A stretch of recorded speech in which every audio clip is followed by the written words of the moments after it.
You know, it's easy to point fingers. It's easy to say, I'm like this because of them, or I couldn't do it because they didn't help me. But let me tell you something, the world doesn't stop for your excuses. No one is coming to fix your life for you. If you keep waiting for someone to change your situation, you'll be waiting forever. I've learned through every win and every failure that real power comes when you stop blaming others and start working on you. The only person standing between you and the life you want is you. So don't waste time playing the victim. Take charge.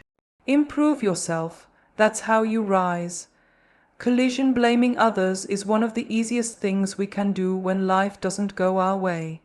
It gives us a false sense of relief, like we've passed the weight of responsibility to someone else. But deep down, we know the truth. Nothing changes just because we've found someone to blame. In fact, it keeps us stuck.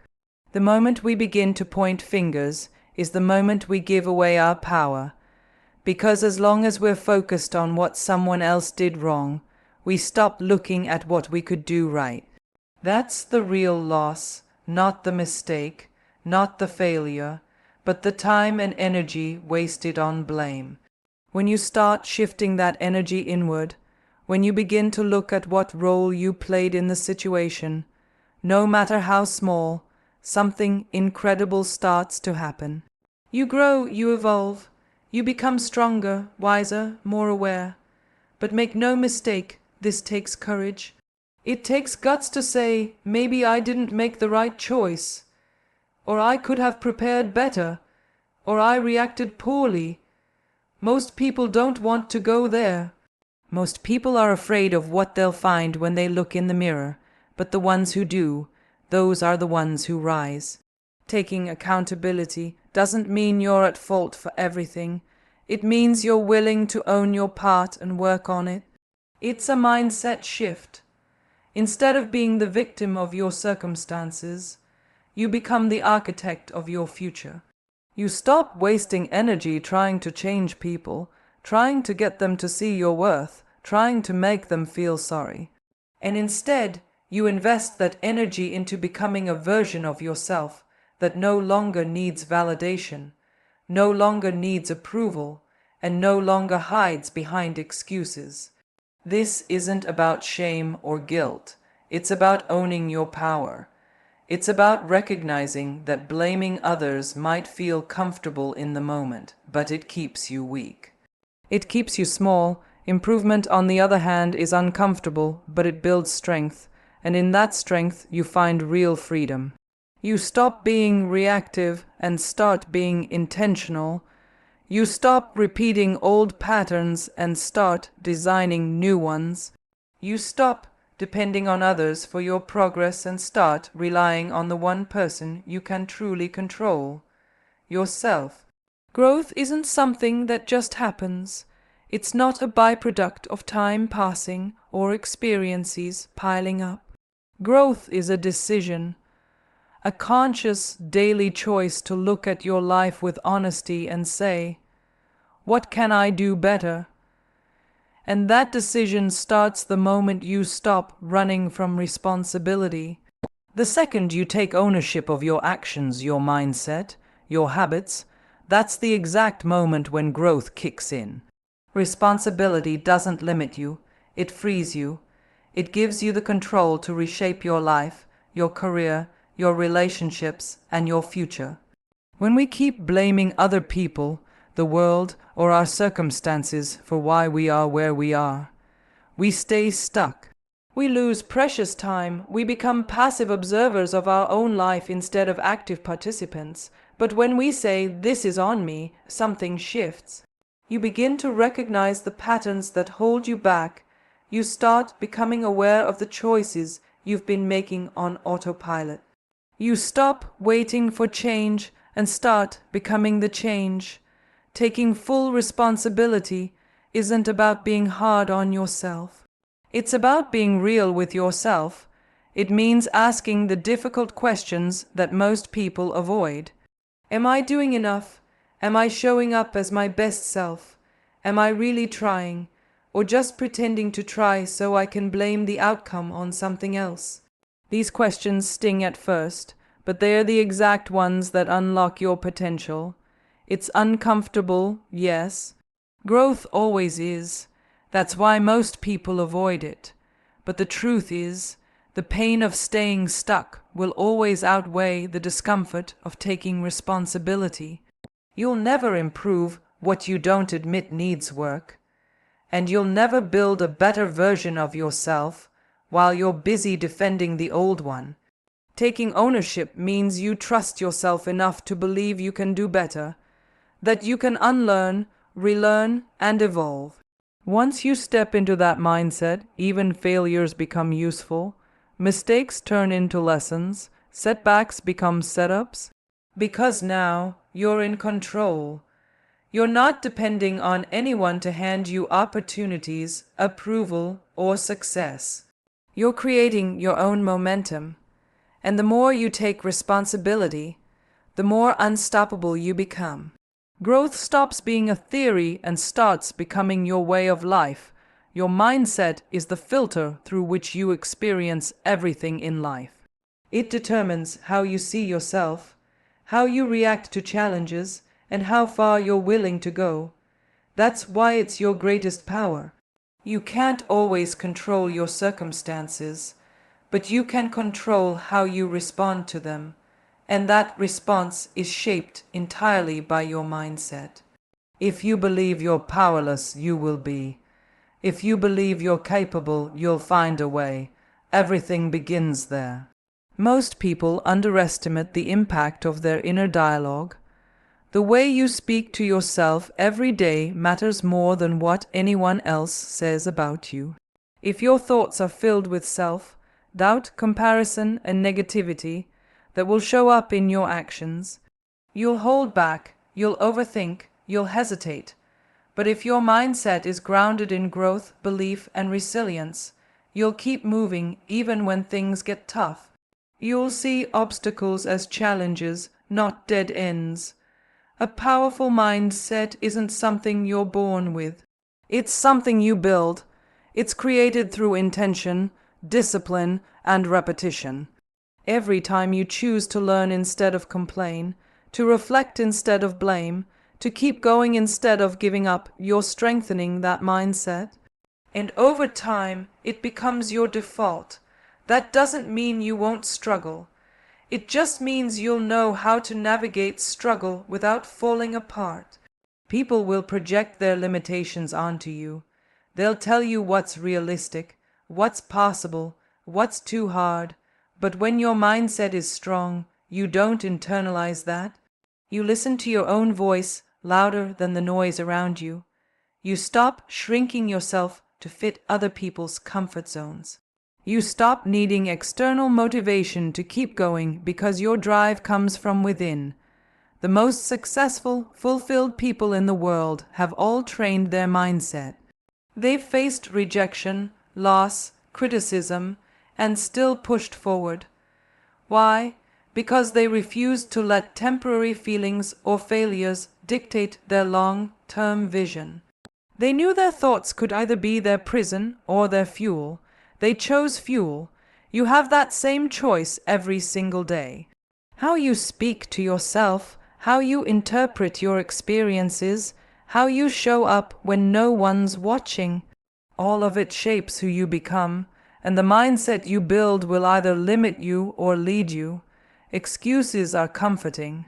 They shield us from discomfort, from fear, from the pressure of having to change, but they also keep us small. You can't build anything great on a foundation of excuses. They sound valid in the moment. I didn't have enough time. I wasn't ready. They didn't support me. But deep down, we know the truth. Excuses are just cleverly disguised delays. They let us avoid responsibility while pretending we're doing our best. But pretending doesn't build results, action does. If you want to do something meaningful, something that changes your life or impacts others, you have to let go of the idea that conditions need to be perfect. They won't be. There will always be challenges. There will always be reasons to wait, but the people who make things happen are the ones who stop waiting and start doing. They don't waste time arguing for their limitations. They use that time to level up, to learn, to adapt, to act. You don't need more time. You need more intention. You don't need more support. You need more belief in yourself. The difference between someone who talks about their goals and someone who actually reaches them lies in action. Consistent, focused, unapologetic action. While most people are explaining why they haven't started, the successful ones are too busy doing the work. They're showing up when it's hard, when it's boring, when it's lonely, because they've made a decision, no more excuses. Every time you choose action over an excuse, you train yourself to become stronger. Every time you push through resistance instead of retreating, you rewire your mind for resilience. And slowly, without even realizing it, you build a reputation with yourself. You stop needing external validation because your consistency becomes your confidence. Your work becomes your proof. It's not about never making mistakes. It's about refusing to let those mistakes become your identity. It's about showing up the next day and the next and the next, even when you don't feel like it. Especially when you don't feel like it. Because that's when it matters most. That's when growth happens. That's when you separate yourself from the people who only talk about what they want and become someone who actually goes out and gets it. When you're committed to improving yourself, blame becomes irrelevant. You don't have time to dissect what others did wrong or how unfair life has been. Your focus shifts from them to you, your choices, your habits, your mindset. You begin to realize that every minute spent pointing fingers is a minute lost that could have been used to build something better. Self-improvement requires full attention, and when you're truly locked in on your growth, the noise outside of you starts to fade. You start asking different questions, not why did they do this to me, but what can I learn from this, and not who's responsible for my pain, but how can I become stronger through this? That shift in perspective changes everything. It puts you back in control. It makes your journey about your progress, not your past. Because once you commit to becoming better, the drama, the blame, and the bitterness stop serving any purpose. They just distract you, people will wrong you, circumstances will be unfair, but staying stuck in those stories won't change them.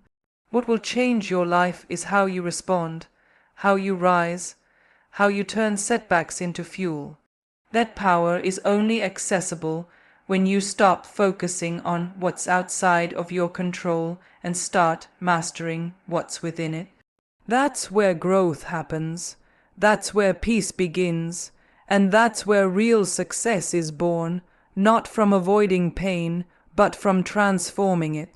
Improvement isn't glamorous, it's not always visible, it's often lonely. While others are busy blaming the world, you'll be in the shadows putting in the work, fixing your attitude, refining your discipline, learning, unlearning, healing. You'll be too focused to complain, too driven to compare, too grounded to let distractions pull you off course. And in time, your results will speak for you, not because you shouted louder than the rest, but because you chose silence, focus, and consistency when everyone else chose excuses. People may not understand your shift. They may accuse you of being cold, distant, or selfish, but that's only because they don't see the battle you're fighting internally, the choice you're making every day to be better than who you were yesterday, the patience it takes to stay focused on your lane while others look for shortcuts or someone to blame. When you commit to self-growth, you don't have time to play the blame game anymore. You're too busy evolving. Your future isn't shaped by what others did to you. It's shaped by what you do daily. It's not in their hands, their opinions, or their actions. It's in your habits. The small things you do when no one's watching, the choices you make in silence, the standards you hold yourself to, those are the building blocks of your future. People often give too much credit to luck or timing, and not enough to discipline, consistency, and effort. But the truth is, what you repeatedly do becomes who you are, and who you are determines where you're going. When you focus on your habits, you stop waiting for change and start becoming it. You realize that it's not the big, dramatic moves that create success. It's the everyday decisions. Waking up early to train your body, sitting down to work even when you're uninspired, saying no to distractions, choosing discipline over comfort. Those actions might seem small in the moment, but they compound over time. They build momentum. They build self-respect. They build your future. No one else is going to hold you accountable for the life you want. People might support you, encourage you, even believe in you. But if you don't believe in your own power to shape your path, none of it matters. The habits you build become the foundation of your self-trust. When you keep promises to yourself, even small ones, you start to believe that you're capable of more. And that belief grows stronger with every act of consistency. It's easy to fall into the trap of waiting for the perfect time, the right motivation, someone to notice your potential. But the truth is, no one is coming to save you. The future you dream of won't arrive through hope alone. It arrives through work, through routine, through relentless commitment to your growth, your purpose, and your goals. And when things go wrong, because they will, it's those same habits that will carry you through the storm. Not talent, not luck, discipline. You might not be able to control everything that happens to you, but you can always control how you prepare, how you respond, and how you show up. Your habits are your daily vote for the kind of person you want to become and the life you want to live.